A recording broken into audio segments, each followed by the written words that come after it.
Good morning. Dr. Carson, I don't know if he remembers this, but I remember it well the first time I was on Air Force One with him. There's a conference room and a table of 6 seats, and there's 2 on each side, 1 at the head of the table. And when you're going down the runway, Air Force One takes off like a rocket, because the most dangerous time for a president to be on Air Force One is on the ground. And so when I walked in the conference room, the one seat at the end of the table, facing the cockpit, was open for me. Dr. Carson invited me to sit down. What he didn't tell me is when that plane takes off like a rocket, everyone's drinks and food all comes our way. So thank you, Dr. Carson. You know exactly what I'm talking about. And then the next time I was on, I did it to someone else, so it all works out. I was thinking about politics, and my first run for office, major office, was to be president of the senior class at Andover High School outside of Baltimore, where I'm from. Been in Texas for 40 years, but that's where I'm from. I was a junior class vice president, but I wanted to be president.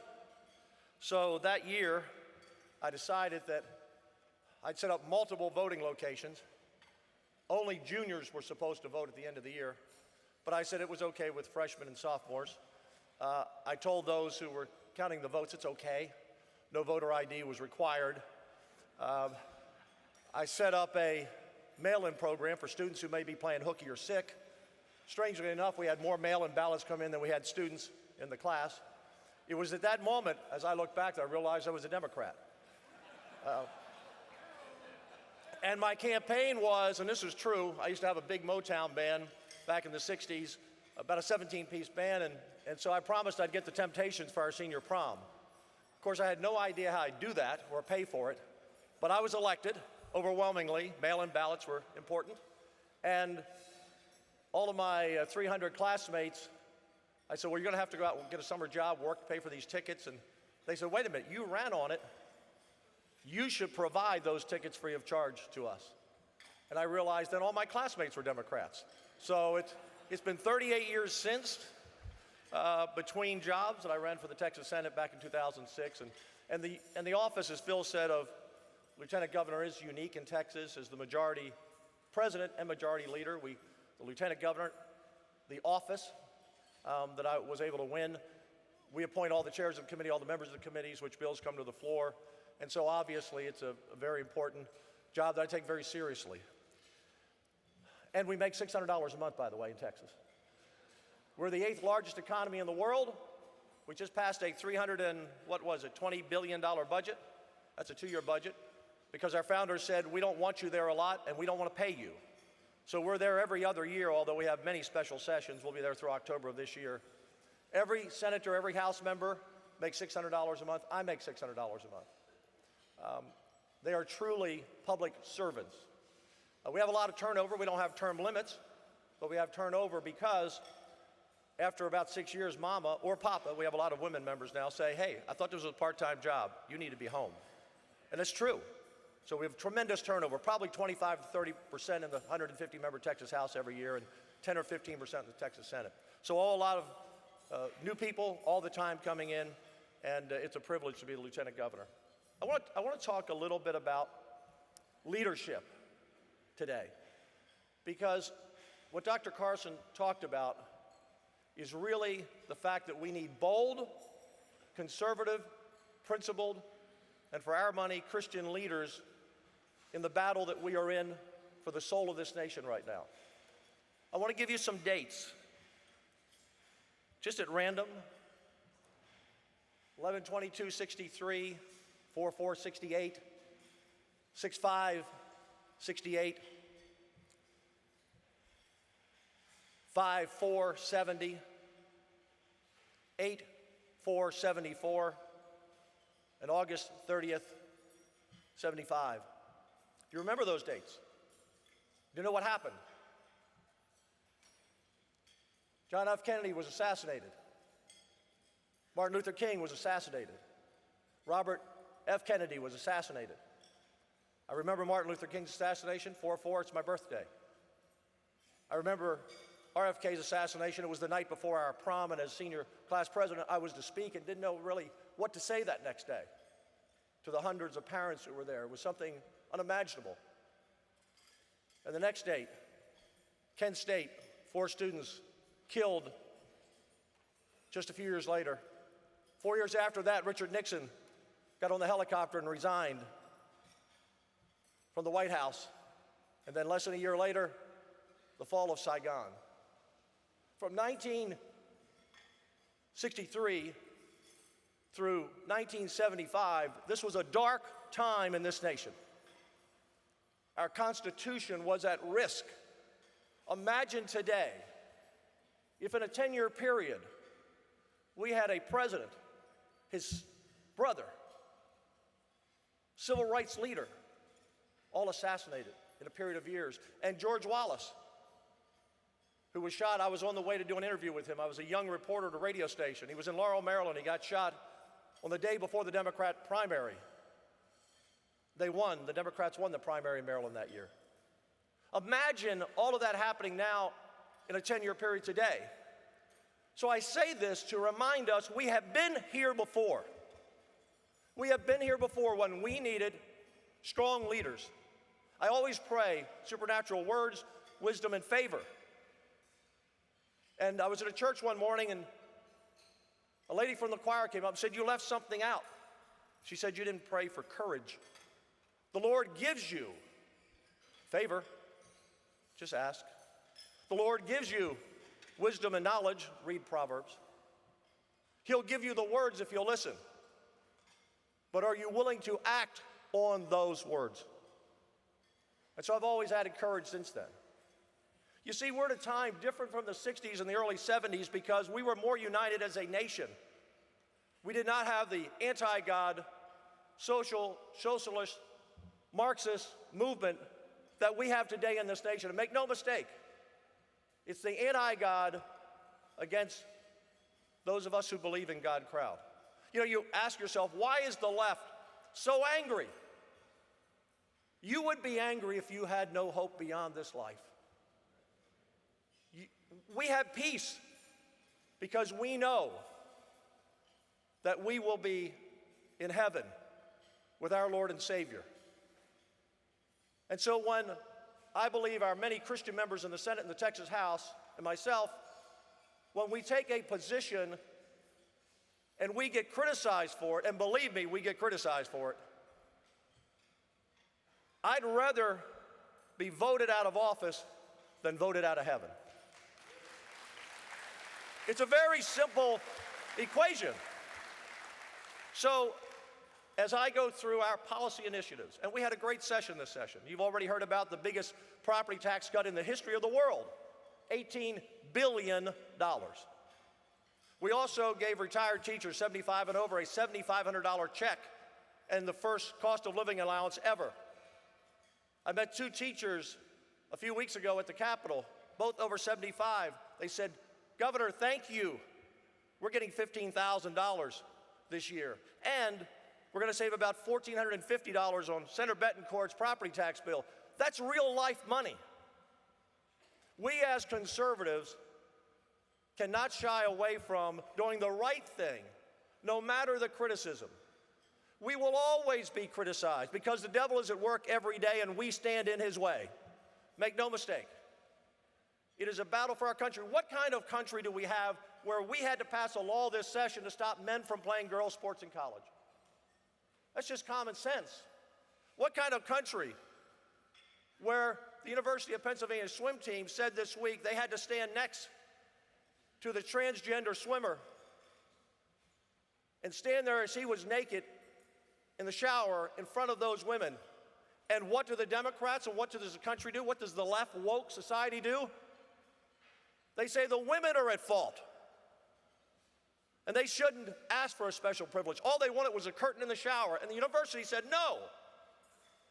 What kind of country where we mutilate children because some irresponsible parent thinks that their little boy or little girl should change sex? God's been very clear on that. God's been very clear on that, and all of these issues. So don't be afraid to stand up for the cultural issues. Don't be afraid to make the tough fiscal issues. When you have extra money, send it back to the people who sent it in the first place through taxes, and that's the taxpayers. Never back up on that. We had a $32 billion surplus. We said we're going to spend more than half of it and send it back to the taxpayers. Retired teachers. We put $2.5 billion of it in mental health care facilities. We're building 7 new hospitals in Texas. We put for the first time $350 million into rural law enforcement. We have 254 counties in the state of Texas. We had some sheriffs making $35,000 a year. We can't find good people to do that job for that money. So we did a lot of good things, but we have to, as a conservative Christian nation that we are, we cannot back down. We must stand up, because Dr. Carson is right. If we don't win in 24, then my grandson who's here today, who just turned 13, his future's at risk. His future's at risk. I have a coin I give out. It's a coin of the Alamo. It's verse Matthew 20:26. For those who wish to lead, you must first serve. Jesus came not as a king. He came not as a leader. He came as a servant. And we in the public office sector need to remember that. And we need to be humble about our position, because a year after you're gone from office, no one will remember what you did. They won't remember your name. They will move on to next, and that's okay. That's okay. Our job is not to get praise. Our job is to do what the people sent us there to do. Because when you run for office, say what you're going to do what you said you were going to do, because that's what you're supposed to do. And we have to do that more than ever. And if you think, well, I'm important, I'm a leader. Look at Winston Churchill. For 8 years, 3 years before we got into World War II, remember, he saved England. And thank God, because we would not have had a landing place to send our troops to eventually attack the German army on Omaha Beach. For 8 years, against unbelievable odds, he led that nation and kept this world free. And 3 months after the Germans surrendered, they voted him out of office. You think of a short-term memory? And why did they vote him out of office? And this is something everyone in office needs to remember. It's not about what you've done. Be proud of it for a while. It's what you're going to do. He talked about what he did, but not the vision that the people wanted to move on after the war. And shockingly, his party overwhelmingly lost. He came back as prime minister in 1951. They reelected him. So as leaders, don't ever seek credit. Don't ever think that people who support you today are going to remember you when you're gone. It's okay. I had someone at the Capitol this year say to me when we were fighting over the property tax bill, they said, well, we passed a homestead exemption before, but no one ever thanked me for it. And I thought, how shallow you are. Because most of what we do, no one's going to thank us for. That's not the reason. We do things if we believe it's the right thing for people. And as leader of the Senate, look, my job is not to be liked. My job is to work hard, to be knowledgeable, to take bold positions, and not back down. That's what a leader should do. My job is to be respected, because if you're in business, in politics, to be liked, you will not succeed. Your job is there to represent the people who voted you into office. And in terms of the lobby here today supporting ALEC, I appreciate that. This is an important organization for all together, once or more a year as schedules permit. But remember, members, the most important lobbyist you want to hear from every day that you have to make a tough decision is God. That's who I listen to first. What would he say about this? What's his position on this? So thank you for allowing me to be here. It's a privilege. It's a privilege that people elect us to office. Yeah, you can raise money for an election, and you have to, and it costs a lot in Texas. But the reality is none of you bought your way in. No one buys their way in. They go in the voting booth, and they vote for you because at some point when they heard you or met you, they believed in you. They trusted you. And so after they elect you, they're done. They got a family to raise. They have a business to build. They have a job to do. So don't ever let go of that trust that they gave you. Every day I walk in the Texas Capitol, I was sent there on the wings and the trust of the people. And I'm proud of the senators, the House members, and I know all of you from other states feel the same way. But don't ever lose sight of that. Don't ever lose sight of that. And for those of you, and this isn't a church call, this is not an altar call, I'm not passing the plate.